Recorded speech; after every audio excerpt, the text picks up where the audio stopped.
Credit card myths அதை தான் இப்போது டீபங்க் பண்ண போகிறோம். Welcome to money world. So என்னென்னா, ஃபஸ்ட்டு வந்து மல்டிபிள் கிரெடிட் கார்ட்ஸ் இருந்தால் லைக் கிரெடிட் ஸ்கோர் வந்து பாதிக்கும் அப்படின்ற மாதிரினா அப்படி கிடையாது. நீங்கள் கட்டலைன்னா பாதிக்கும், அவ்வளோதான். அந்த 45 days விண்டோ இருக்குது, 30 to 45 days விண்டோ இருக்குன்னா அதுக்குள்ளே நீங்கள் கரெக்டாக கட்டிடணும்.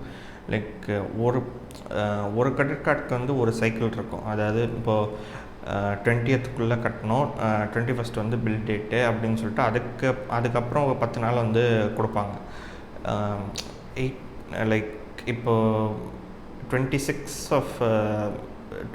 வச்சுக்கோங்க. இன்றைக்கி 21st ஜூலை, அடுத்த மாதம் வந்து 22nd ஜூலை வந்து பில் டேட் வரும். அதுக்கப்புறம் 10 நாள் கொடுப்பாங்க. அந்த 10 நாளைக்குள்ளே வந்து நீங்கள் கட்டுற மாதிரி இருக்கும் அப்படின்னு சொல்லிட்டு சொல்லும் போது நீங்கள் அந்த 10 நாளைக்குள்ளே கட்டிடணும், அவ்வளோதான். லைக் அதே மாதிரி இன்னொரு கார்டு இருக்குன்னா அந்த கார்டுக்கும் இதே மாதிரியான ஒரு பில் சைக்கிள் இருக்கும், அதுக்கும் நீங்கள் கட்டிடணும், அவ்வளோதான். ஸோ இது வந்து லைக் கிரெடிட் ஸ்கோரை பாதிக்கும் அப்படின்ற மாதிரிலாம் கிடையாது. 2 கிரெடிட் கார்டு இருந்து நீங்கள் வந்து அதை கரெக்டாக கட்டுறீங்கன்னா உங்களோட கிரெடிட் ஸ்கோர் கூட தான் செய்யும், கிரெடிட் ஸ்கோர் வந்து கூடும். ஸோ இந்த மாதிரிலாம் கிடையாது, இது ஒரு மித்து. கரெக்டாக கட்டிடணும், அவ்வளோதான் மேட்ரு.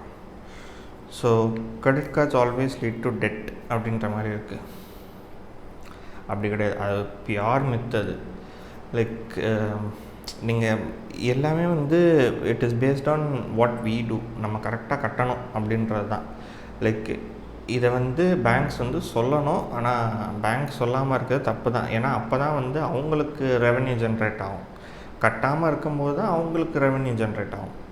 ஸோ அதனால தான் அவங்க சொல்லாமல் இருப்பாங்க. பட்டு அதை கட்டிடணும், அதுதான் இஷ்யூ. அண்ட் கட்டுறது வந்து ஃபுல்லாக கட்டிடணும், மினிமம் பேமெண்ட் பண்ணக்கூடாது. அதுதான் லாஸ்ட் பாயிண்ட்டாக வச்சுருந்தேன், அது இப்போவே சொல்லிடுறேன். மினிமம் பேமெண்ட் பில் சைக்கிள் வருது உங்களுக்கு, கடைசியில் நீங்கள் எவ்வளோ வாங்கியிருக்கீங்க அப்படின்னு சொல்லிட்டு உங்களுக்கு பில் வருதுன்னா அந்த பில்லை வந்து ஃபுல்லாக கோத்ரூ பண்ணி பாருங்கள். ஏதாவது நீங்கள் பண்ணாத ட்ரான்சாக்ஷன் அதில் இருக்கான்னு பாருங்கள். அப்போ நீங்கள் சொன்னீங்கன்னா வந்து அவங்க அதை மாற்றிடுவாங்க. அண்ட் அந்த பில் சைக்கிளில் வந்து மினிமம் பேயபிள்னு சொல்லிட்டு இருக்கும், ஃபுல் எவ்வளோ அமௌண்ட்டுன்னு சொல்லிட்டு இருக்கும். ஃபுல்லாக தான் பே பண்ணணும், மினிமம் பேயபிள் பண்ணக்கூடாது. இதை நான் ஃபஸ்ட்டு வீடியோலேருந்தே ஆக்சுவலி சொல்லிட்டு வரேன். ஸோ அதுதான். அண்டு டெபிட் கார்டு வந்து கிரெடிட்டை விட சேஃபு அப்படின்றதெல்லாம் கிடையாது. இப்போ டெபிட் வந்து நீங்கள் காசு வச்சுருக்கீங்க, நீங்கள் டெபிட் கார்டு வந்து தொலைச்சிட்டிங்க, உங்கள் ஃப்ரெண்டு வந்து உங்கள் டெபிட் கார்டு எடுத்துட்டாங்கன்னு வச்சுக்கோங்க. அவங்களுக்கு வந்து உங்கள் பின்னு தெரியுது அப்படின்னா அதில் இருக்க காசெல்லாம் ஃபுல்லாக எடுத்துட்டாங்கன்னா என்ன ஆகும்? ஒன்றுமே பண்ண முடியாது. அதை லைக் ஒன்றுமே பண்ண முடியாதுன்னா நீங்கள் பேங்க்கில் போய் கேட்கலாம், அவ்வளோதான். அவங்க அதுக்கு என்ன ஆக்ஷன்ஸ் அப்படின்னு சொல்லி சொல்லுவாங்க. நீங்கள் ஆர்பிஐட்ட போய் பேசலாம். இந்த மாதிரி நிறைய ப்ராசஸ் இருக்குது. பட் அது திருப்பி கிடைக்குமானா it is a big question mark. So அது தெரியாது. டெபிட் கார்டை பொறுத்த வரைக்கும் இதுதான்.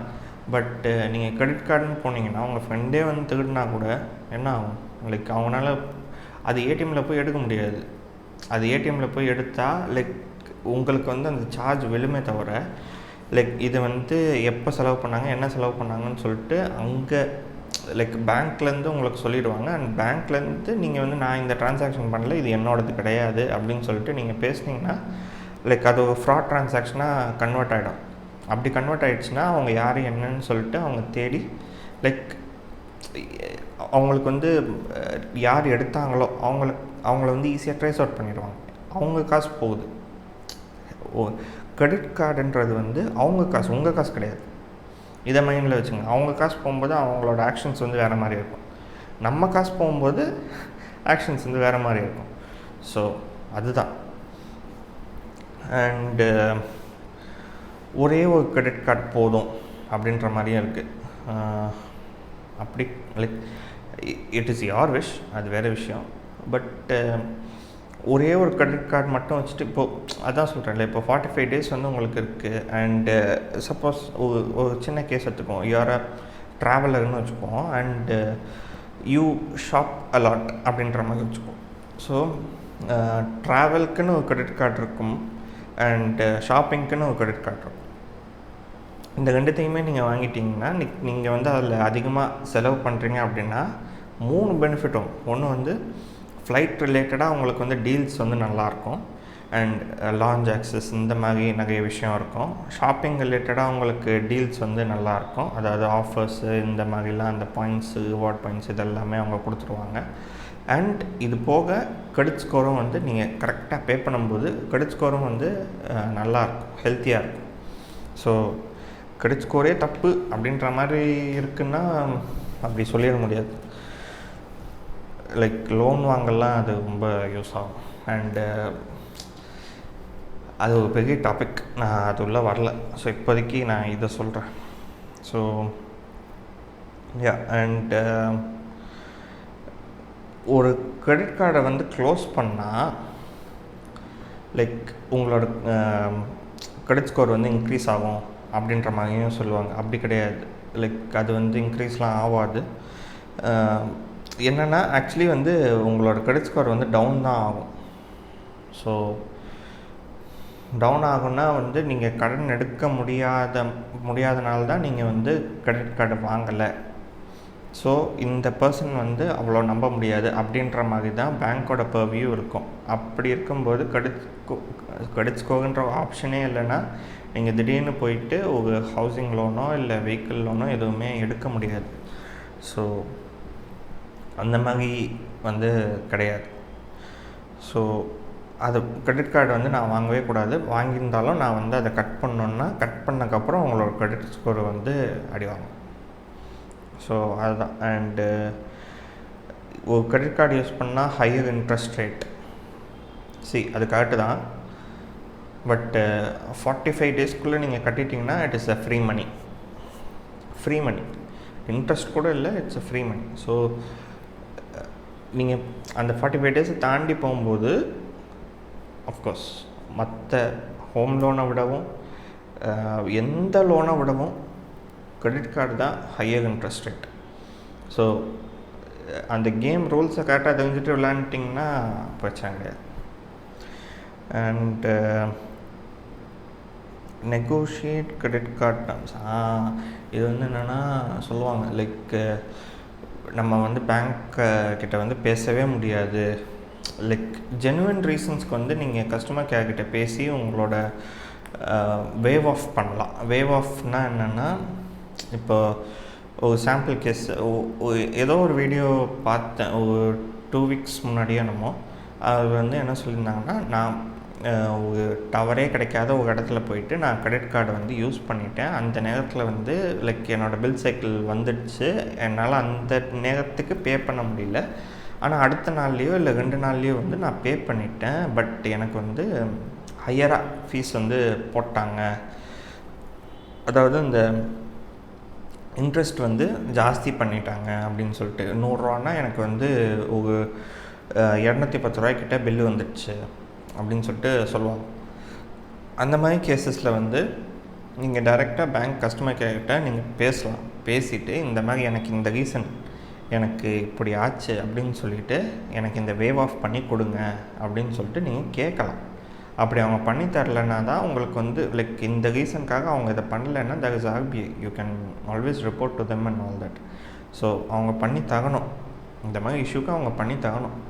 ஸோ அப்படி பண்ணி தரலைன்னா you can always escalate your issues to higher department and all that. So இந்த மாதிரி இருக்குது. அண்ட் இன் மோஸ்ட் கேசஸ் பேங்க்கே வந்து அதை வேவ் ஆஃப் பண்ணிடுவாங்க. இந்த மாதிரி அவங்க ரீசன் சொல்லியிருக்காங்க, ஸோ அதை வேவ் ஆஃப் பண்ணிடலாம் அப்படின்னு சொல்லிட்டு பண்ணுவாங்க. அண்ட் உங்கள் கிரெடிட் ஸ்கோர் இருக்குன்னா அவங்க சும்மாவே சம்டைம்ஸ் வந்து உங்களோட அந்த ஆனுவல் ஃபீஸ் இருக்கும், அதையே வந்து அவங்க வேவ் ஆஃப் பண்ணுவாங்க. நீங்கள் கிரெடிட் ஸ்கோர் நல்லா வச்சுருக்கீங்க, கிரெடிட் கார்டை வந்து நிறைய யூஸ் பண்ணுறீங்கன்னா வந்து என்னென்னா லைக் கிரெடிட் கார்டு வந்து உங்களுக்கு 50,000 லிமிட் இருக்குது அப்படின்னா 30% ஆஃப் அந்த 50,000 தான் நீங்கள் யூஸ் பண்ணணும். அதுக்கு மேலே வந்து யூஸ் பண்ணக்கூடாது, ஏன்னா கிரெடிட் ஸ்கோர் வந்து அடி வாங்கும். ஸோ அப்படி லைக் நீங்கள் ஃபுல்லாக பே பண்ணிட்டீங்கன்னா அடி வாங்க, அது அவ்வளோலாம் ஒன்றும். பட் அப்படி this is a safe practice, அவ்வளோதான். ஸோ இப்படி மெயின்டைன் பண்ணுறது நல்லது. ஸோ அண்ட் எல்லா கிரெடிட் கார்டுமே சேம்னு சொல்லுவாங்க, அப்படி கிடையாது. நான் சொன்னேன்ல, ஃப்ளைட்டுக்குன்னு தனியாக கிரெடிட் கார்டு இருக்குது, ஷாப்பிங்க்குன்னு தனியாக கிரெடிட் கார்டு இருக்குது. எல்லாத்தையுமே மெயின்டைன் பண்ணுறதுல தான் இருக்குது. ஸோ ஒரு ஃப்ளைட் ரிலேட்டடாக, ஒரு லான்ச் ரிலேட்டடாக, ட்ராவல் ரிலேட்டடாக ஒரு கிரெடிட் கார்டு வாங்குறீங்கன்னா அதை நீங்கள் நீங்கள் ட்ராவல் வந்து அதிகமாக பண்ணுறீங்கன்னா அந்த கார்டை வந்து நீங்கள் எந்தளவுக்கு மெயின்டைன் பண்ணுறீங்க அப்படின்றதுல தான் இருக்குது. அண்ட் ஷாப்பிங்னா அதுக்கேற்ற மாதிரி நீங்கள் மெயின்டைன் பண்ணுறதுனா அந்த டைமுக்குள்ளே கரெக்டாக கட்டிடுறீங்களா, வந்து சேஃப் ஸோன், அவ்வளோதான். ஸோ அண்ட் வேற என்ன, debit is always safe then credit. அப்படி கிடையாது. அதான் நான் சொன்னல, அந்த ஃபஸ்ட்டு ஃப்ரெண்டு ஒருத்தவங்க வந்து எடுத்துட்டாங்கன்னா என்ன ஆகும் அப்படின்னு சொல்லிட்டு. அண்ட் அது மட்டும் இல்லாமல் இந்த பாயிண்ட் வந்து மைண்டில் வச்சுக்கோங்க. Credit card is always bank's money, debit card is always your money. So அவங்களோட பணம் அவங்களுக்கு வந்து முக்கியம், ஓகேவா? பேங்க்கு வந்து அவங்க பணம் அவங்களுக்கு முக்கியம். அதை திருப்பி எடுக்கிறதுக்கு என்னெல்லாம் பண்ண முடியுமோ அவங்க பண்ணுவாங்க. பட் ஒரு டெபிட் கார்டுனா அப்படி கிடையாது, அது உங்கள் பணம் அப்படின்ற மாதிரி ஆகிடும். ஸோ நான் எஃப்டி அப்படி சொல்ல, டெபிட் கார்டில் கரண்ட் அக்கௌண்ட்னு எஸ்பி அக்கௌண்ட்டுன்னு வைக்கும்போது உங்களுக்கு அப்படி ஆகும். ஸோ அண்டு வேற என்ன, மினிமம் பேமெண்ட்ஸ் சஃபிஷியன்ட் சொல்லிட்டேன். டெட்டு வந்து கிரெடிட் கார்டு டெட்டு வந்து பேட் அப்படின்ற உங்களை வந்து கடன் குழிக்குள்ளே போயிடும், இதுலேருந்து வெளியவே வர முடியாது அப்படின்ற மாதிரி சொன்னாங்கன்னா அது தப்பு. அந்த மாதிரி கிடையாது. நீங்கள் வந்து கொஞ்சம் கொஞ்சமாக அதை எப்படியாவது மீட்டு கொண்டு வரலாம், அதுக்கு சான்சஸ் இருக்குது. ஸோ ரொம்ப பெரிய டெட் இருக்குது அப்படின்னா உங்களோட செலவெல்லாம் முடிஞ்ச அளவுக்கு எவ்வளோ குறைக்க முடியுமோ அவ்வளோ குறைச்சிருங்க. மற்ற செலவு சொல்கிறேன், இந்த கிரெடிட் கார்டுக்கு நான் எப்படி பே பண்ணி நான் வெளியே வர முடியும் அப்படின்றது மட்டும்தான் ஃபோக்கஸாக இருக்கணுமே தவிர,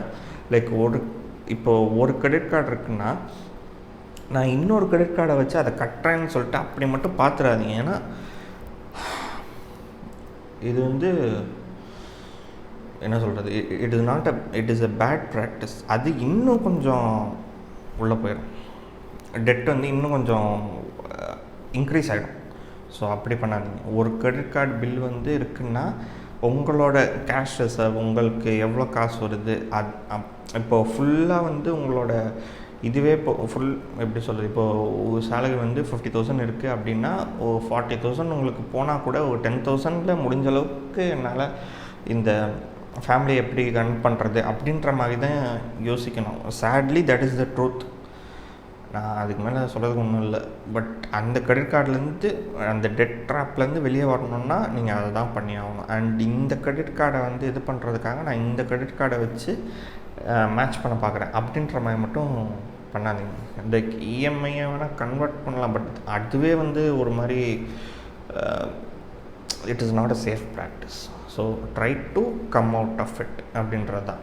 அதான் நான் சொன்னேன், 50,000 சம்பளம் வருதுன்னா 40,000க்கு நீங்கள் வந்து அந்த டெட்டுக்கு மட்டும் செலவு பண்ணிவிட்டு 10,000க்குள்ளே நான் ரன் பண்ண முடியுமா, எப்படி ரன் பண்ணலாம் அப்படின்றது ரொம்ப ஃப்ரூகலாக எப்படி என்னால் இருக்க முடியும் அப்படின்னு சொல்லிட்டு பார்த்துட்டு இருந்தீங்கனாலே most probably you can come out of it in a short span of time. So yeah, அந்த ஃபைனான்ஸ் வந்து நீங்கள் தான் பார்க்கணும் என்னன்னு சொல்லிட்டு, அதை எப்படி மேனேஜ் பண்ணலாம் அப்படின்றதெல்லாம் கொஞ்சம் பார்க்கணும். எஸ், இட் இஸ் நாட் செய்கிறது கஷ்டம், சொல்கிறது ஈஸி, செய்கிறது கஷ்டம். Yes, I know. But if you are in a trapனா that is a way you can come out.